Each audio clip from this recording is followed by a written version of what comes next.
A Saturday morning. Marcus is in the parking lot of a Ford dealership on the outskirts of Dallas. He's 41 years old, works in tech, lives in a two-bedroom condo 20 minutes from downtown, and has never needed to tow anything in his life. The salesman is showing him a Ranger. It's more compact, more fuel efficient, easier to park in the underground garage of his building. Everything makes sense about the Ranger. Marcus knows it. The salesman knows it. And yet Marcus walks toward the F-150 like his feet made the decision before his head did. He touches it, runs his hand along the edge of the bed, climbs into the driver's seat, and sits there for a moment in silence. Hands on the wheel, engine off. From up there, the parking lot looks different. He looks different. He tells the salesman he's going to think about it, but they both know he already decided. What just happened in that parking lot has nothing to do with towing capacity. There's a mistake we make every time we try to analyze why men buy what they buy. We assume logic is the right framework. We review specs, compare prices, measure real needs against technical features, and when the numbers don't add up, we conclude there's irrationality at play. But irrationality is just rationality operating in a dimension we're not measuring. Marcus didn't make a bad decision. He made a decision that was perfectly coherent with something that matters more than fuel economy. The problem is that something is hard to name. So let's try. The F-150 has been the best-selling vehicle in the United States for more than 40 consecutive years. Not the best-selling truck, the best-selling vehicle period across every category, including sedans, SUVs, and anything else you want to put on the list. That's not a market preference. That's a cultural phenomenon with roots that reach into places no television commercial has ever fully articulated, though some have come close with a precision that should be more unsettling than it is. The first place to go is identity, because that's where everything begins. When psychologists talk about identity, they're talking about the narrative an individual constructs about themselves to give their existence coherence. Who I am, where I come from, what kind of man I'm capable of being. This narrative isn't just mental. It gets embodied in objects, in clothes, in how a person occupies space, in what they drive. Psychologist Dan McAdams, who spent decades studying how human beings construct their personal narratives, found that people don't define themselves by what they do, but by the character they believe themselves to be in the story they tell about their own lives. And the objects they choose function as props for that character. Not decorative props, constitutive ones. The F-150 isn't the accessory of a working man. It's the evidence that he could be one. There's an enormous difference there, and that's where the real psychology lives. Because Marcus, who works in front of a screen on the 10th floor of a building with a view of uptown Dallas, doesn't need a work truck, but he does need something that reminds him that a certain kind of man, the one who builds things with his hands, the one who solves concrete problems in the physical world, the one who doesn't depend on anyone when things get hard, that kind of man still lives somewhere inside him. The F-150 is proof that he hasn't disappeared entirely. It's an anchor to a version of himself that may never have existed in practice, but that he needs to exist in potential. It's not nostalgia for something he lived. It's nostalgia for something he was always supposed to be. Sociologists have a term for this: aspirational class identity. But that sounds cold and clinical for something that is, in reality, quite moving. What we're describing is a man who doesn't want to lose contact with something he considers essential to masculinity, something the modern economy has been systematically displacing, and who finds in an object the means to keep that contact alive.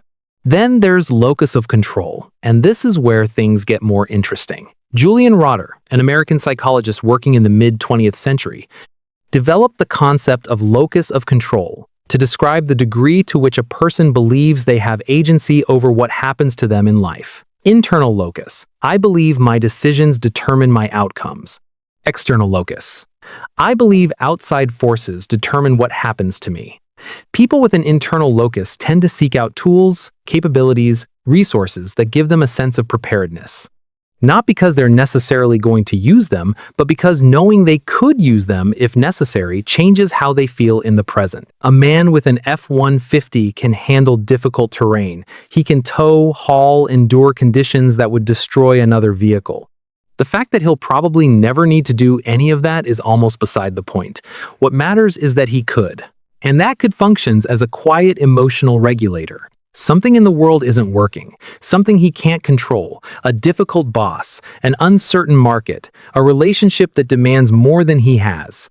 But he gets in his F-150 and knows that if the world got hard in a concrete, physical, solvable with muscle and metal kind of way, he'd be ready.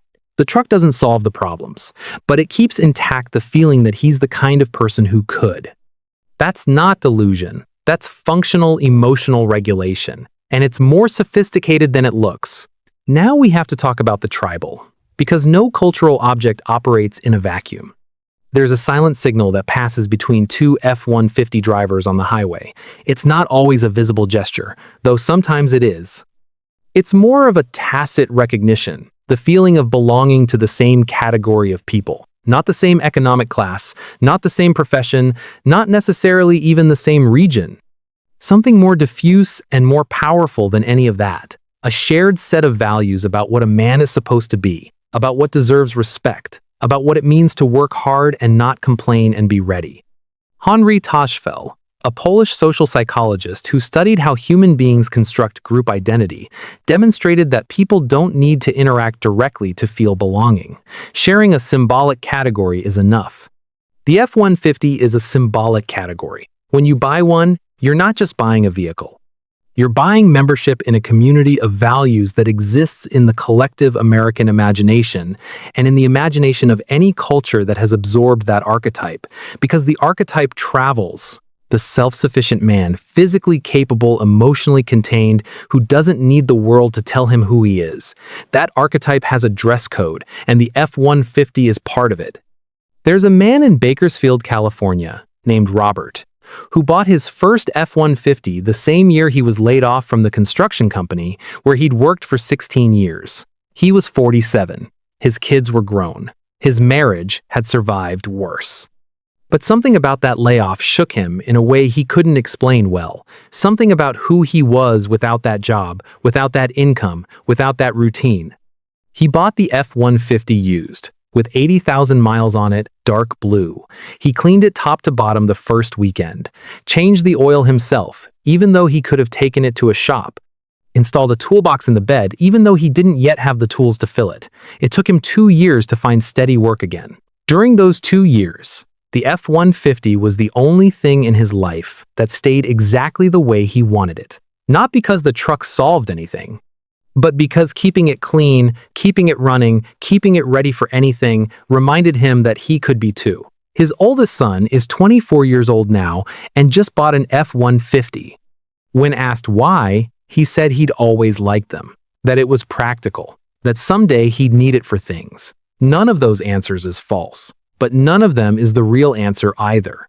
The real answer is that he grew up watching his father sit in that truck on Sunday mornings, coffee in hand, nowhere particular to be, and learned that this was what a man looked like when he'd found his quiet. What passes from father to son isn't the vehicle, it's the relationship with oneself that the vehicle makes possible. That brings us to size, and here we have to be honest even if it's a little uncomfortable. The cultural critic Mark Fisher wrote about how people sometimes need the physical space they occupy to reflect the psychological space they feel they deserve. Not in a vain or pathetic sense, in a deeply human one. There's a difference between how you feel in a small, compact car, hunched down, invisible in traffic, and how you feel sitting high with full visibility, clearly occupying your place on the road. That difference isn't just ergonomic, it's existential.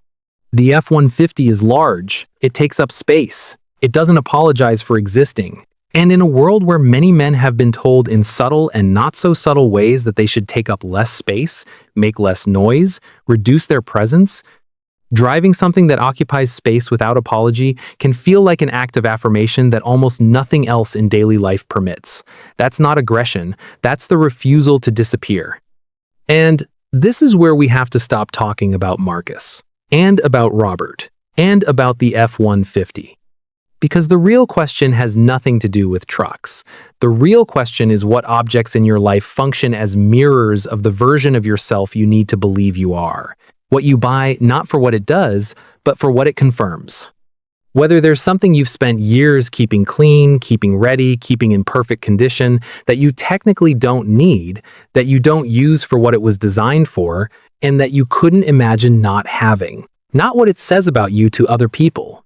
What it says to you when no one else is watching.